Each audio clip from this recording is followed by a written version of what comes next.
Welcome in, everyone, to the Right Side of Campus podcast. I'm your host, the Big Man on Campus, joined by Ian Cameron. Ian Cameron, going forward, once the new year starts, going to join me Tuesdays and through Thursday. We welcome him now. Ian Cameron, how you doing today, man?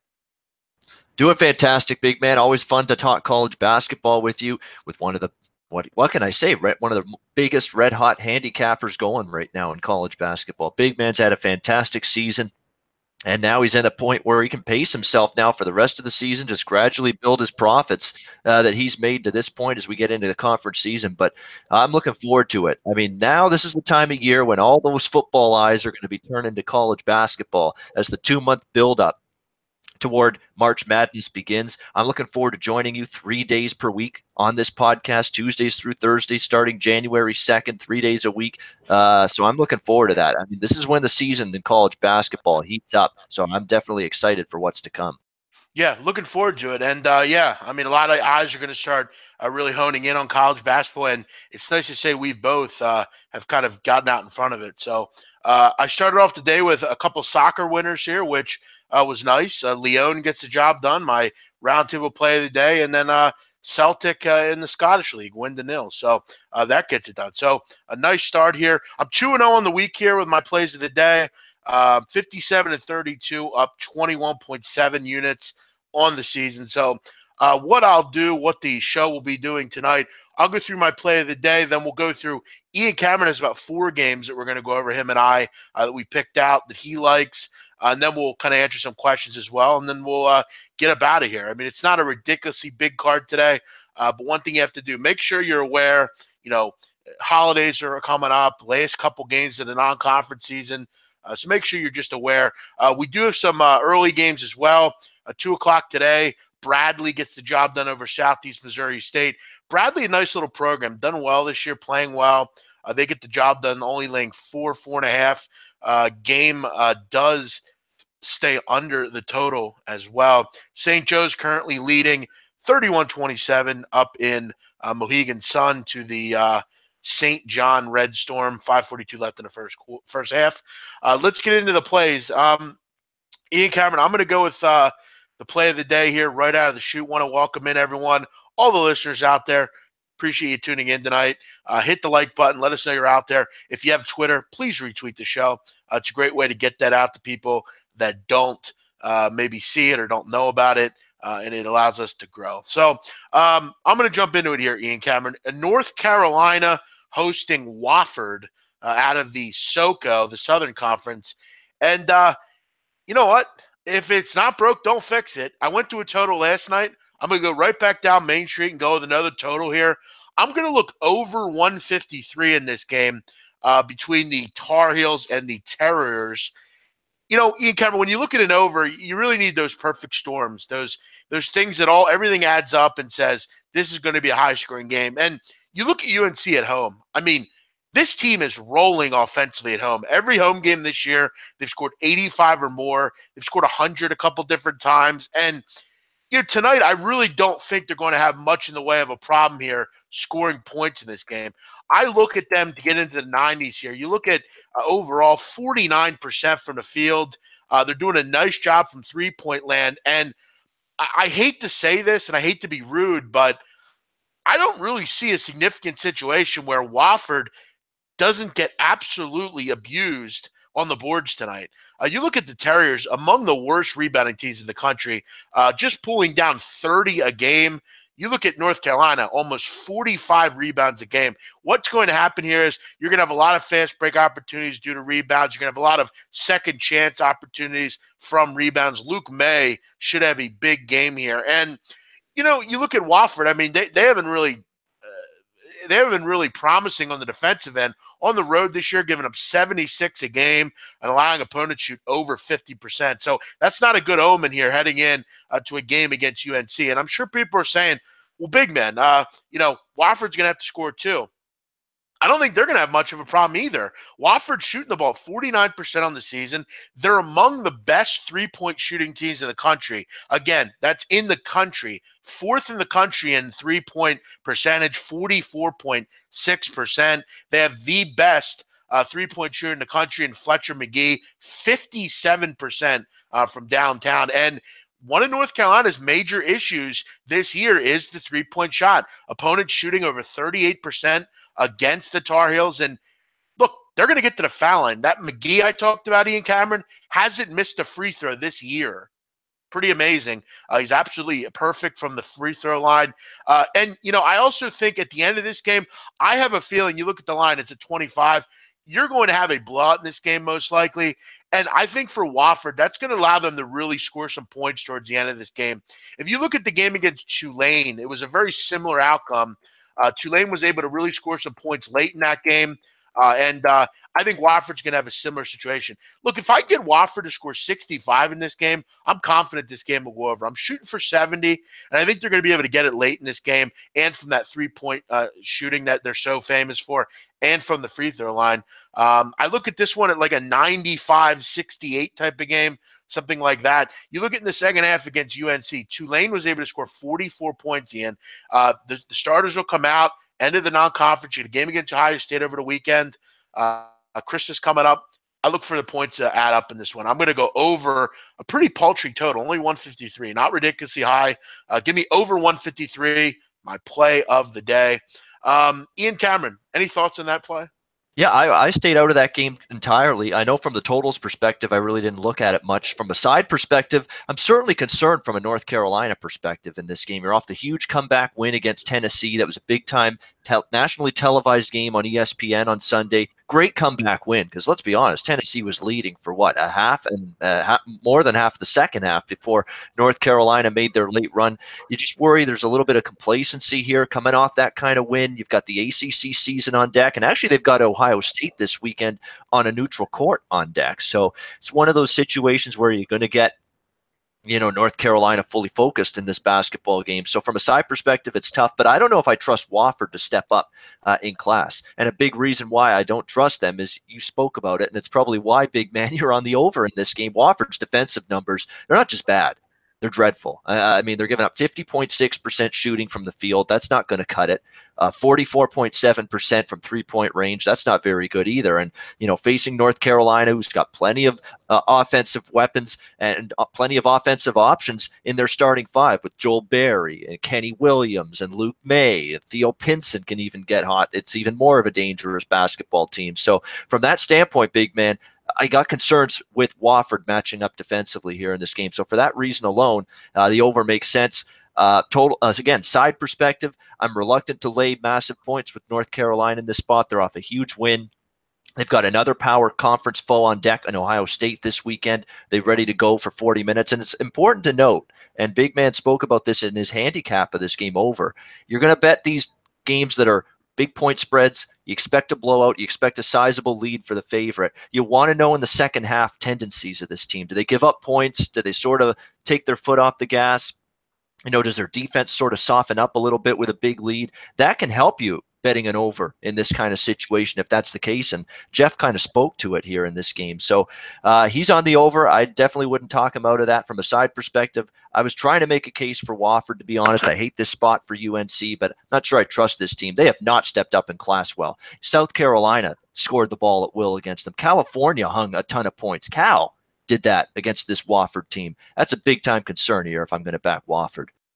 Yeah, and again, I don't know that I do want to make a point. I think, like I said, I think you're going to see a lot of points from Wofford in the last 12 or so minutes of this game where North Carolina will be up 20. They'll start to pull people. Wofford will get some open looks. Wofford hits their open looks. And like I said, Wofford loves the three ball, so they're going to be able to hang in this game.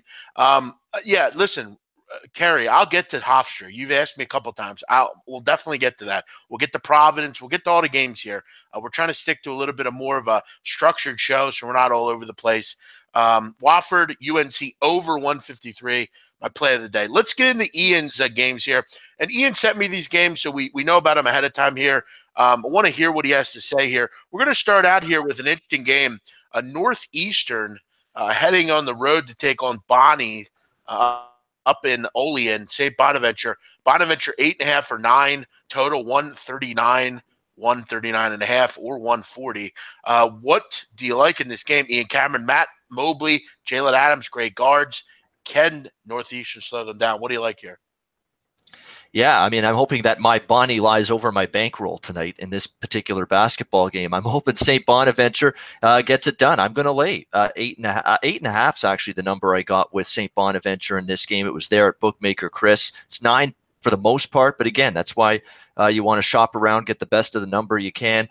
And to me, St. Bonaventure's kind of had a buy sign to me a little bit since they got Jalen Adams back from injury. Let's not forget this guy missed a lot of time early on in the campaign. Due to injury. They got him back and they started pretty much immediately, big man, playing better basketball, had some pretty good commanding performances. And since they got him back, they destroy Siena on the road. They beat Buffalo, a pretty solid Buffalo Bulls team, beat Canisius on the road, beat Yale, and then they beat Vermont on a neutral court last game. I think this is a bet-on squad now that they're fully healthy. They've integrated Adams back now, forming that, as you mentioned, great backcourt tandem with Matt Mobley.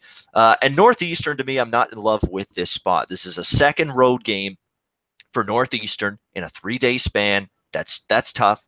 They beat Kent State. Good win. I mean, I honestly didn't see that coming in terms of them not only beating Kent State, but winning by double digits, 81-69. Real good performance, but they've really been in a situation here at Northeastern where I don't know if they've been battle tested to this degree in quite some time. The last times they really were, Furman beat them by double digits. Utah State beat them. Ohio State and Stanford in true road environments just absolutely pummeled this Northeastern team. I'm not sure they're ready for this kind of step up here in this game against the St. Bonaventure team that's surging right now. Second road game in 3 days. Like I said, very, very tough, challenging type of situation. So in this case, I know St. Bonaventure's not been a great favorite at times laying these kind of big points, but I think they can really take advantage of a little bit of a road-weary team tonight. And I just think they're the flat-out better basketball team, plain and simple, both ends of the floor. So give me St. Bonnie's -8.5 tonight. I'll be looking at that one. I just want to quickly update, too. St. John's leading St. Joe's 41-39 late first half, big man. It's been a great basketball game. I'm impressed. Late afternoon start, weird start time, good pace, good spacing, good ball movement on offense from both teams. Really impressed with the way both of these teams have come out. They're giving us some good, entertaining basketball here in this game. No, you're totally right. I'm looking forward to watching the second half after we jump off here. Actually, your play on St. Bonnie, the thing you have to like about Bonaventure is not only are they a real good offensive team, but they're a good defensive team. Mobley and Adams are you talk about a duo guard-wise. I mean, I think they're right up there. I mean, they're right up there in the top 5 in the country. And that's, yes, I mean the country. They're really good, both those two.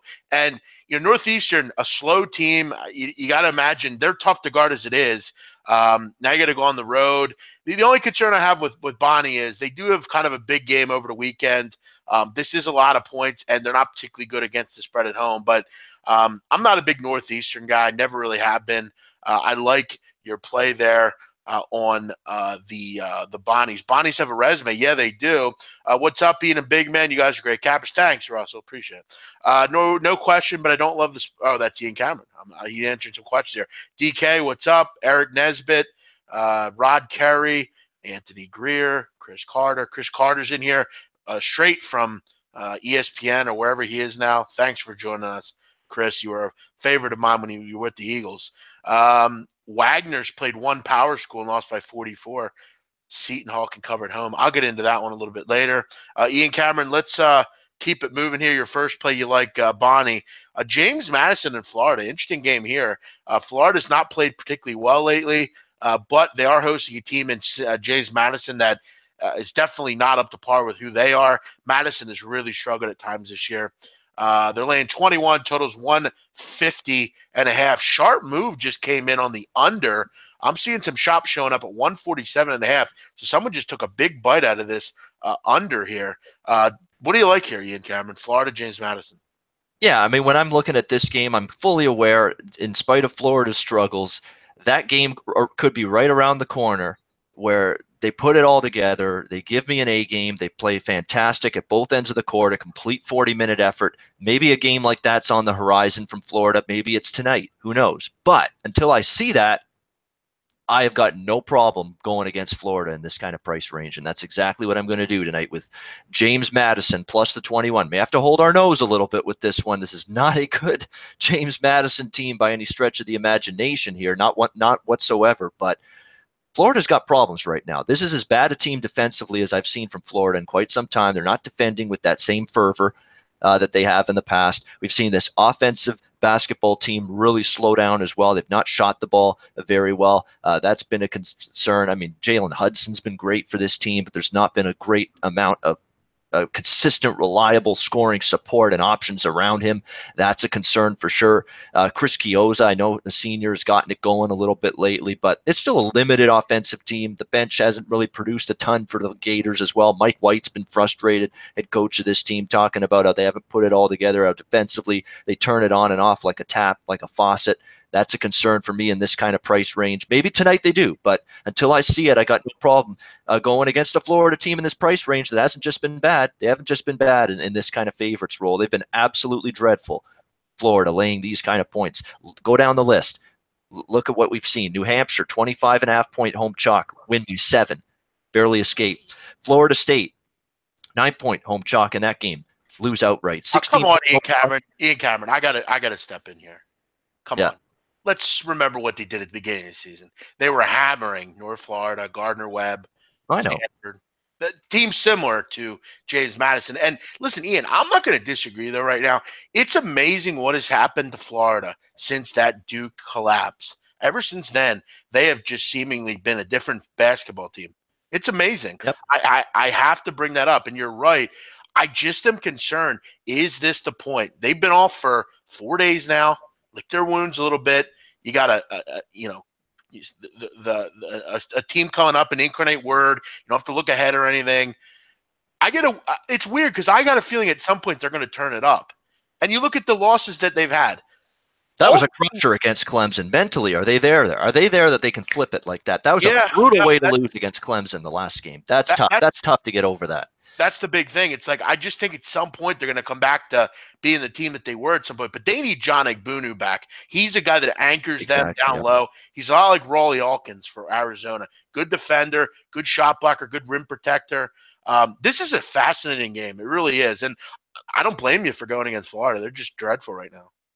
Yeah, I mean, and again, better teams, no question. These teams that I'm rhyming off that they haven't covered against, they're better teams than James Madison. There's no question. Loyola Chicago is a decent basketball team with Porter Moser there coaching that group. You go on down, those are better teams. But to me, Florida's got some chemistry issues. They've got ability of just not being able to show up for 40 straight minutes, especially at the defensive end of the court, and that's a problem. You're going to have to not only win, you're going to have to dominate to cover this kind of number. Maybe they do tonight, but until I see it, got no problem going against it. So I'm going James Madison plus 21. Not my favorite play on the board, but I've got it in pocket. I think it's worth a bet. Yeah, no, I definitely think, it kind of reminds me a little bit, Ian Cameron, of the game last night between Marshall and Xavier. Xavier team coming in a little. Marshall in that game. I had a little Marshall bet in that game as well. Hobbled a little bit, got some injuries, not playing that well lately. You get a team that's definitely not as good, nowhere near it, but you're giving a lot of points. Listen, James Madison can score the basketball. It's just, can they exploit Florida down low? I'm not sure they can. But it's a fascinating game, and I'm interested to see what happens. We're about at halftime. St. John's is taking a lead. They won a little run, 44-39. Johnny's 18 seconds ago in the first half. I think we're split here. All I'm saying, I'm not betting this, but I have a weird feeling the next 2 games, Florida gets it going a little bit. But I'm going to be rooting for you in this one. I'm excited to see what happens, and we'll move on. Keep in mind, guys, yes, we will get into other games here. We're trying to go through some games we like. I want to give you the best of the games. Listen, guys, also, I know like Peter and Jimmy, they cover every game. I can't do that. Those guys are quick with the stuff. We're just a little different cappers. I try to do a little bit more with breaking the game down, as does Ian. And I don't play a lot of games. They do, there's nothing wrong with it at all. They do a great job of doing that. But we're just different cappers, and I know a lot of people are used to that. I try to get to as many games as I can, and we'll keep trying to do that, right, Ian? Yeah, exactly. And I met Jimmy the Bag down in IFBC time. Good guy, funny. Definitely no problem with him from a personality perspective, but from a betting persona perspective, he couldn't be any more different than me. Yeah, I mean that's just the way it is. I mean, I'm not looking to bet 30 games a day. Okay, I'm not. We're looking at shrinking the card down, being selective, being very, very diligent, doing due diligence, narrowing the thing down, and we're trying to just give you a few games each day on the card on this show. That's probably what we'll be doing the rest of the season too. Just a few games, and then we take questions at the end, what people want to want our opinion on. I'm really bringing this up just because I know we always have new people. Maybe they don't. They want a certain game and they'll get annoyed if I don't cover it. I will do my best to get to everyone. You guys know I will. Let's keep it going, Ian Cameron here, and I'm written down some of these games that people are sending in. Another really interesting game from a standpoint of this North Texas team against Georgetown. I've been pretty disgusted, frankly, at the schedule that Pat Ewing has decided to roll out this year to this team. I'm not sure how this makes you a good basketball team. Joe Paterno used to do this when he was at Penn State. A lot of these older coaches have done this, where they schedule these shit games at the beginning of the season. It doesn't prepare them at all. It just kind of makes them look good. And it's interesting because then they face a real opponent and they lose. North Texas is playing well. Grant McCausland's done a nice job there. They're getting a healthy number here, Ian. Do you trust the Mean Green to go on the road and beat a Big Ten team or Big East team? Can they keep it close here? What do you think? I think they do, and I think they can threaten to win outright. I mean, this is probably as close to best bet as it gets for me on this card tonight. I really like the North Texas side. I like it from a letdown perspective for Georgetown. Heart and soul, look, I'll give them credit. I didn't think they'd battle Syracuse that well. They played a soft schedule, feasted on the Sisters of the Poor, and going into that Syracuse game, in fact, we talked about this game Saturday on our SBR closing line show right before. We said we didn't trust Georgetown in that spot. Finally playing someone good to be able to battle Syracuse, let alone have a chance to win, but by God, they did. I mean, good effort for Pat Ewing's team, no question, but the meltdown late in the final few minutes of that game, and they couldn't respond in overtime. That's when Syracuse really put their foot down and pulled away. That's the kind of loss that told you Georgetown ain't ready for prime time yet. Not quite. They've still got a lot of growing to do. It's still a very young basketball team. And now mentally, the younger teams, the senior teams, the experienced teams, they can maybe bounce back from that kind of loss. Not sure Georgetown can do that. Not only have they got to bounce back, they got to lay 8.5 to do it. 9. Even showing up with Georgetown as a favorite here. I don't trust them to do it. And I'll say this right now. I like the direction North Texas is going in. I like Jagon Mosley. He's been a fantastic player for them so far this season. They've been able to score the ball. They get Jordan Duffy in the backcourt back from injury for this game tonight, or at least it looks like last I checked he's going to play. That's a big addition for this team. And you know what? I think when you look at it, you're going to have a North Texas team that's going to force Georgetown into shooting the basketball, and that's not something they do well, this Georgetown basketball team. So I think it's a good matchup here for North Texas, maybe a little bit vulnerable down low at times, kind of like James Madison in the last game we talked about against Florida, but I got no problems taking 8.5 here, 9 points with North Texas in a game that I think they're in from start to finish. And you look at North Texas, they're playing some of their best basketball right now. Yeah, and you look at them on the road this season, hung in within the number on the road at Georgia Tech, lost by 10 at Oklahoma as a 29-point underdog. I mean, gave Oklahoma a good game, North Texas did. A cover against UTA, Arlington. A good Arlington team, 65-60. They only lost by 5, North Texas on the road to them. San Diego, an overtime win. The travel concerns me. That's my one hang-up on this game. It's a little bit of a tough travel spot. San Diego for that game against the Toreros last time out, all the way east now to Washington, D.C. for this game. But I'm looking past that.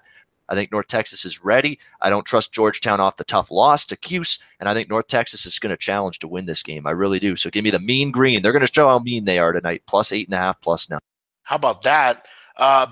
Ian, I have a question for you in this game. A big front court for Georgetown, big kids down low. Obviously, Ewing knows a ton about that. According to Hoop Math, which is a great statistical website, North Texas allows 74% around the rim as far as they're not a good defending of the rim kind of team. They're a guard-oriented, play man. That's a little concerning, but I can't believe in Georgetown at all. I don't have any reason to think that they can step up and lay this kind of number. You basically have to win by double digits. Is it a spot where, for North Texas, they have to travel, but just a dreadful, pathetic schedule this has been for Georgetown this year.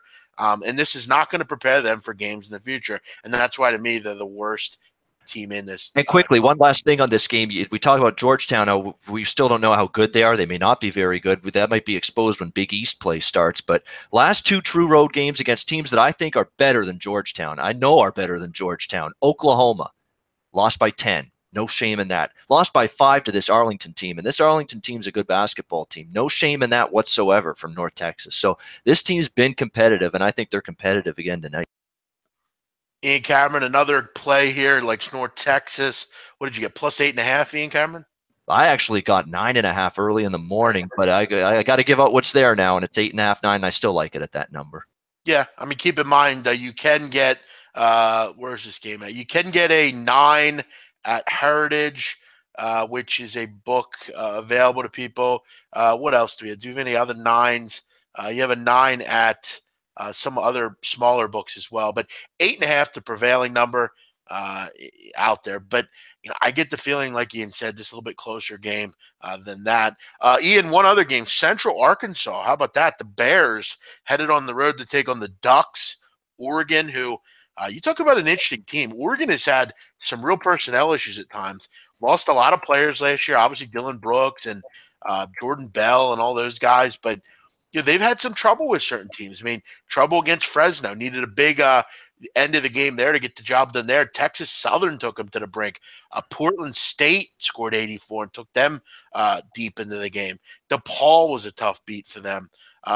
They've had some trouble at times here. Even the first game of the year, Coppin State only won by 16. You're not taking Central Arkansas here, are you? Small. I'm taking Central Arkansas. Just a little bite of Central Arkansas, and it's because this has the makings of just if you're Dana Altman, especially nice win against Fresno on the weekend, great win, great defensive showing by Oregon. They needed that. Finally, a game where they didn't score very much, and it was their defense that won them that game against Fresno State. The last time out on the road, 68-61. They held Fresno to 18 of 50 shooting from the field. Very impressive stuff. Just to me, this game has that sense that, is this one of those lay it on a team kind of spots here for Oregon? When you look at it, I mean, they've got the holiday break coming up. They've got a situation where Pac-12 conference play is on deck for this basketball team. They start that after the Christmas break against Utah. I'm not sure that team, do they have that mindset to just go out there here for 40 minutes and dominate the Central Arkansas team? Let's not forget, Central Arkansas has been on the road against Pac-12 teams now with decidedly different results. I mean, they got crushed by California in a road game against a Pac-12 team, but they also took UCLA to overtime on the road against a Pac-12 team. So also. Yeah, exactly. So they've been feisty. They've been competitive. This is a team that, offensively is pretty good, actually. When you look at their offensive numbers, they're shooting 45% from the field, 37.5% from three-point range. And I'm like this in all sports, football, basketball. When it's a big dog, I want the big dog that can score. I want some touchdowns. I want some three-pointers. I want some shots made. If I'm going to trust a big underdog, I want some offense from these teams.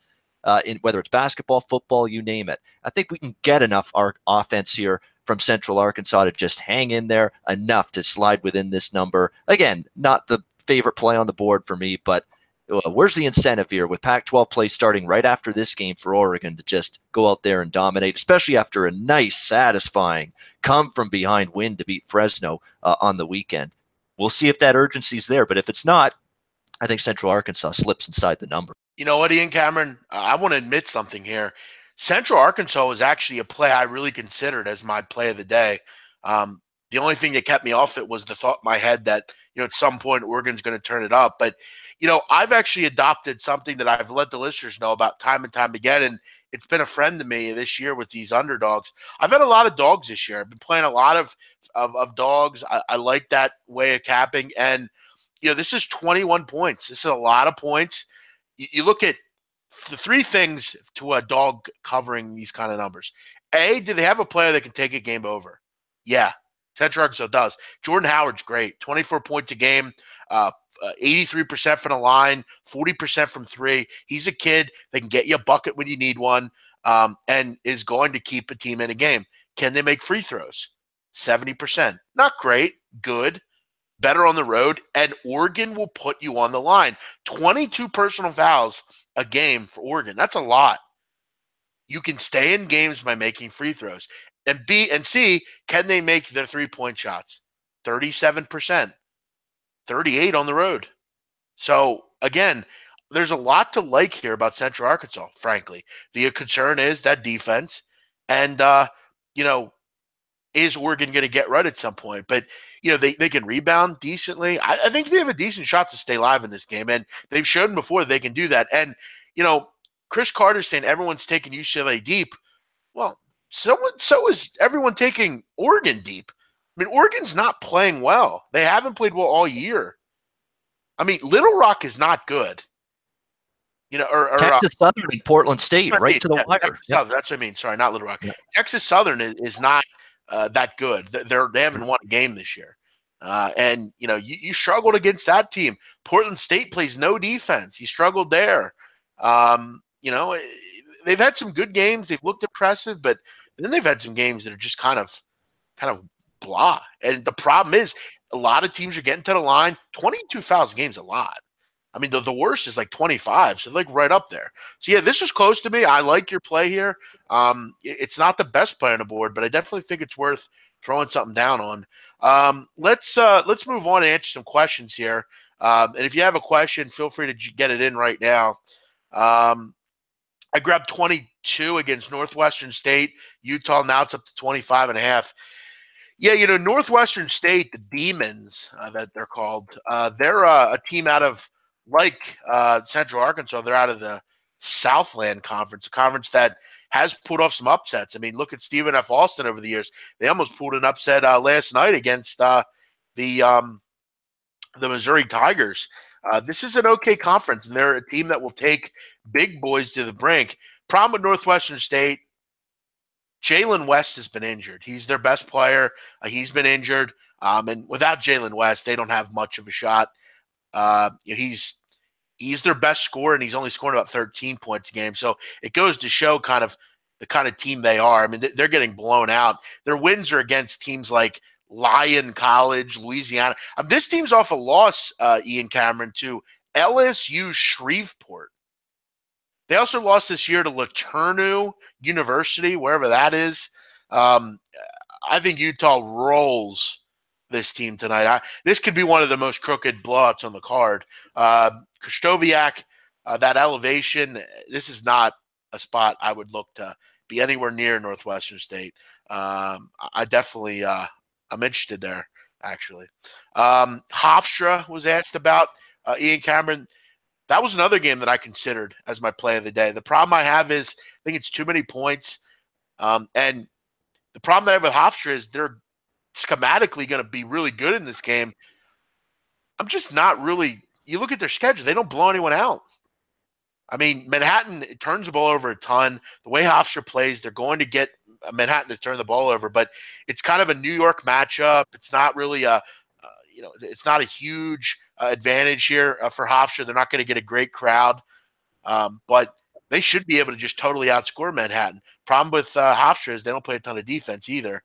Hofstra was definitely one I considered. I would definitely tell you if you like it to bet it because it was one that was close for me, as was Central Arkansas. I'm going to make a note about Manhattan because I was wrong with them the other day against Tulsa. They played Tulsa on the road. It was getting a big number. I was hearing things that they felt better about the team. This is a senior-laden squad Manhattan has under Steve Masiello. They got a bunch of guys that have been there forever, and Zane Waterman and Rich Williams, and you go on down. This is a bunch of guys that have been in this program for a while, and they said they were feeling good and ready to put things together. They didn't put anything together against Tulsa. They played a very poor basketball game. We're pretty much trailing by double digits the whole way. So again, I was trying to be proactive there, seeing that maybe they were ready to turn a corner. They were not. So until I actually see evidence of a better showing from Manhattan moving forward, I'm reluctant to back them again here. So if you like Hofstra, I certainly wouldn't talk you out of that. I will say this though about Manhattan: they have faced some tougher teams in this first slate, in the non-conference slate. Let's see what they do in the Metro Atlantic season begins, because there could be some value to back them when conference season begins, because I think when they face teams that they're used to and familiar with in the Metro Atlantic, when conference season begins next month, I think that could be a benefit to that Manhattan team because on paper, from an experience perspective, from a chemistry and cohesion perspective, guys that have played together multiple years, they should be a hell of a lot better than they are. Maybe it's going to take conference season starting for them to start gelling. No, it usually does. And that's a great point. Against teams like this, I'm not really interested, but I do see your point. Once they get into conference season, Rich Williams, a good player. Maciel is a good coach. Seton Hall, Wagner, someone's asking about. Seton Hall's off a tough loss. I mean, they really, really were shocked in that loss to Rutgers. You got to wonder where their head's at after that game. There's been some problems with Jordan Walker, one of their guards. He's not been happy. And look, I'm sure not many people know a ton about Wagner. The Seahawks are out of Staten Island, New York. They are a team out of the Northeastern Conference. Ramon Saunders is a name you want to look out for, and JoJo Cooper. What Wagner's going to do, and this comes straight from people that I respect and that have seen Wagner a ton. The concern you always have with Seton Hall is, can they stay out of foul trouble? Some of their bigs, Sanogo, Delgado. Can you rebound just a little bit? Because Delgado will rebound you till he's blue in the face. He's a great rebounder. To me, he's one of the best in the country. Do you have someone that can neutralize them? Can you get in there and grab a board once in a while? And, I got to tell you, Wagner does. Wagner's a great rebounding team. 41 rebounds a game. They're going to slash, get to the rim. That's what they do. They do a nice job of converting their opportunities. The problem is they foul a ton too. So Seton Hall's going to have to make their free throws, something they do not do. 65% from the line. I have to wonder, where is their head at after that game? I'm not looking to lay a big number right now with Seton Hall, especially against a Wagner team that is going to be pumped up for this game. Wagner is a New York area school. You're heading to Seton Hall, a team that's nationally ranked, playing good basketball. They're not particularly a team that I would bet against, put it that way, especially laying this kind of number. I think Wagner could be a sneaky play tonight at 21. I would look towards that personally. I don't want to. I'm a Seton Hall believer. I'm a Seton Hall believer, even though they lost that game in stunning fashion. But I think it's time to start realizing that Rutgers, I don't want to say they're on their way back. They've still got work to do. But this is a program that's going to get better. I mean, I think Steve Peichel was a great hire for that Rutgers program. Yeah, I think he is going to eventually get that team going in the right direction. This is just the first step, first building block. And from a Seton Hall perspective, it's not a loss you'd like to see on your resume. But this is still a pretty good basketball team. They're in a bounce back mode. I'm in no rush to step in front of Seton Hall here, but Wagner is a capable group. They're not going to be in awe of this Seton Hall team, and they're laying more than enough points that I'm at the point where I'm willing to back off. But it's just some little things. They do some little things, and I got to tell you, 2 weeks ago, this is the kind of game where I wouldn't get involved. But the end of non-conference play, Wagner does some little things that can keep them in games. They do a nice job rebounding. They make their foul shots. They do a nice job of doing those things. So, if you can get Delgado in foul trouble, who the hell knows? Covering a 20-point number is all about how much can you get those big players on the bench. How long can you keep them on the bench? If Delgado goes out early, they can hang around in this game. We'll do a couple more here, and then we'll look to wrap it up. Providence and Houston is next. This is another game that's up in the great state of Connecticut at Mohegan Sun. Houston laying 5 total is 146. A lot of question marks on who's going to play in this game for Providence. They've had a ton of injuries, which is definitely a sad thing. I mean, I like Providence. I'm a big Ed Cooley guy.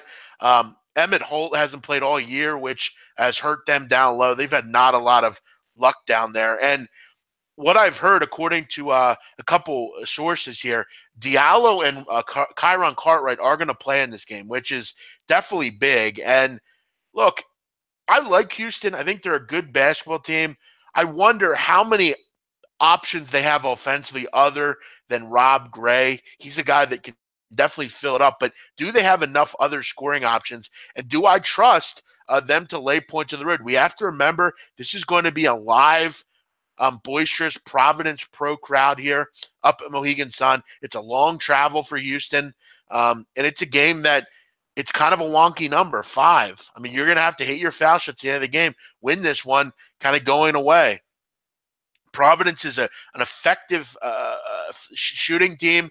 They're a pretty good defensive group as well. And I think this game comes down to the wire, frankly, especially with Cartwright and Diallo in there. That's huge for a Providence College, and I'm a big Cooley guy. So, uh, gun to my head, I would take the Friars here. I'm Any staying off it because of the injuries, but I was leaning right with you on Providence. I mean, just because I think Houston's a little overvalued, just a little bit, and it's a solid basketball team, very backcourt heavy. Rob Gray Jr., Corey Davis Jr., good scorers for Houston, but I think a little too reliant on them at times. Not enough of a front court presence at times. That could be a little bit of a problem here for Houston against this Providence team going into this basketball game tonight. Providence, to me, always going to give you that tough effort. And you're right, the location and venue, location, it means a little something here. Uncasville, Connecticut, Mohegan Sun, where this game's going to be. It's going to be a much more accessible venue for Providence and their fans rather than Houston. So that's something you got to factor into it.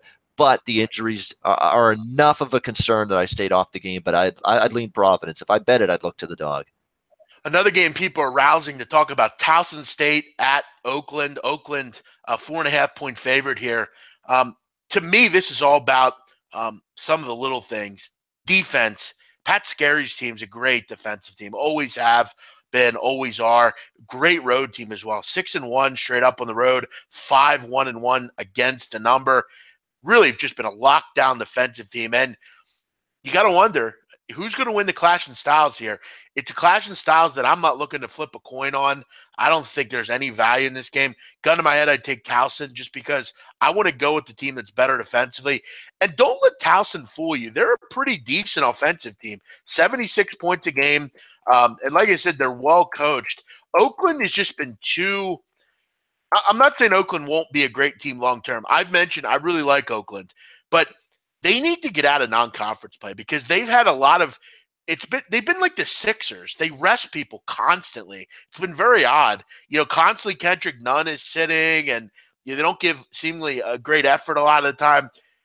They're going to have to play well today because Towson's a great rebounding club, 32nd in the country, 13th defensively, giving up under 62 a game.